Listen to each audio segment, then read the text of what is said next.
You know that curtain they pull around your bed in the hospital? Well, we're about to pull it open as nurses tell all. Why shouldn't you go to a hospital in July? And if your pain medication isn't kicking in, could there be a reason, like the nurses are taking it themselves? You're not going to believe what can happen. Nurses even hazing each other. Deborah Roberts checked in to check it out. Now calm down. Nurses can get a bad rap, from cranky Nurse Ratched to woozy Nurse Jackie. It's Hollywood's take on one of the most noble professions, the first line of defense when your health is in jeopardy. Nursing is a world of life and death, and sometimes violence. Check out this hospital security camera video. A pipe-wielding patient sending nurses scrambling, even decking one of them. The ER is brutal. I've been spit on in my eyes. I've been hit, bit, kicked. These three devoted nurses are bravely pulling back the hospital curtain, confessing some of the secrets in their profession. For instance, you've heard of Code Red and Code Blue? Well, Roe, a 7-year veteran who's worked in 3 different ERs, says some nurses have their own private ones. Is there a code name for a rude patient? I've heard PETA thrown around. PETA? Pain in the egg? Patient care can be challenging, but if you're on the receiving end, these nurses are offering a few tips on how to, well, survive a hospital visit. For starters, stay healthy during the month of July when patient death rates spike between 8 and 34%. If you're at a teaching hospital and you show up on July 1st, you are going to get a brand new resident who yesterday was a medical student and today is a real doctor. And as for your nurse, if you're truly unhappy, demand a different one. Just ask Lauren, a travel nurse who's worked at 6 hospitals in 6 years. I actually had that happen to me as a new nurse. I don't know if she saw my hand shaking or she saw me sweating. I don't know what she saw. But she was like, "Oh, you must be new." And I was like, "Yeah, it's my first week." And she's like, "That's awesome. Can I have a different nurse?" Yes. I was like, well.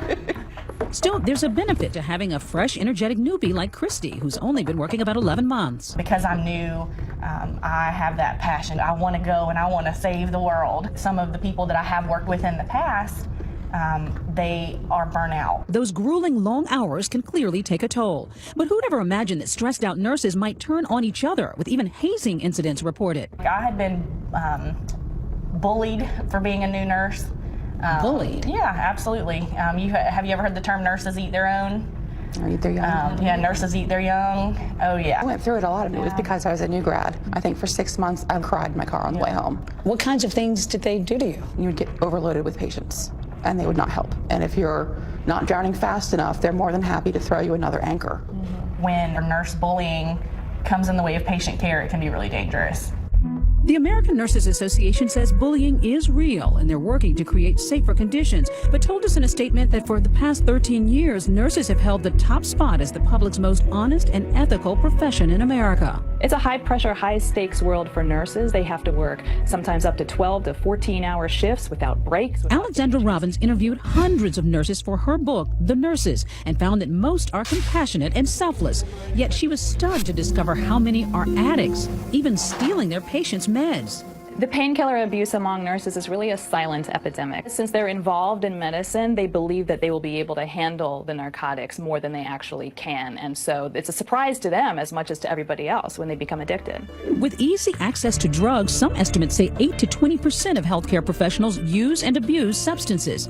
And get this, there's no universal drug testing in the industry, which can leave patients at risk. Accused of stealing patients' pain medication. Take the case of 16-year-old Ryan Slater, rushed to the hospital for an emergency appendectomy. As soon as I got out of surgery, all I could feel was the most horrible pain that I've ever felt in my entire life.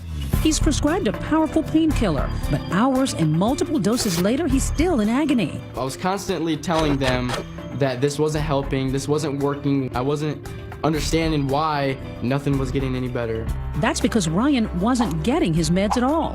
A nurse had brazenly swapped out the vials with simple saline solution. I do not know how she was stealing the medication. All I know is that I had just gotten complete organ removed from my body and received nothing to numb the pain. The hospital, calling it an isolated incident, says it's taken steps to avoid a future occurrence. That nurse had her license revoked. It's incredibly easy to take medications if you truly wanted to. How could nurses get away with it given that you have this system where you're supposed to have it documented? There's a way around every system. In fact, nurses are supposed to discard leftover medication in the presence of another nurse. But in the heat of a hectic day, it doesn't always happen. I've accidentally taken home medications. I mean, it's a crazy day in the ER. I meant to waste it, and then by the time you think about it, You're emptying your pockets at home. I always bring it back the next day. However, addiction is a common problem among hospital staff, not just nurses. Roe recalls catching a nurse red-handed at one of her previous hospitals. She was putting the waste in her soda can and going and medicating the patient. I ended up going to the charge nurse and going, she might be impaired.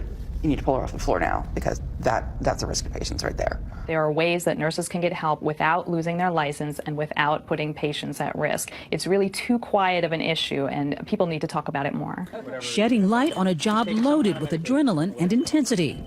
Still, nurses consider their work a calling. You know the saying, nurses are angels in comfortable shoes. Nurses are the unsung heroes of the hospital. It's the nurse who's with you from when you get in to when you leave. Which brings us to perhaps the most important tip of all. Be nice to us, and we will go above and beyond the regular nursing care that you're going to get. Have patience with your nurses and care about us just as much as we care about you.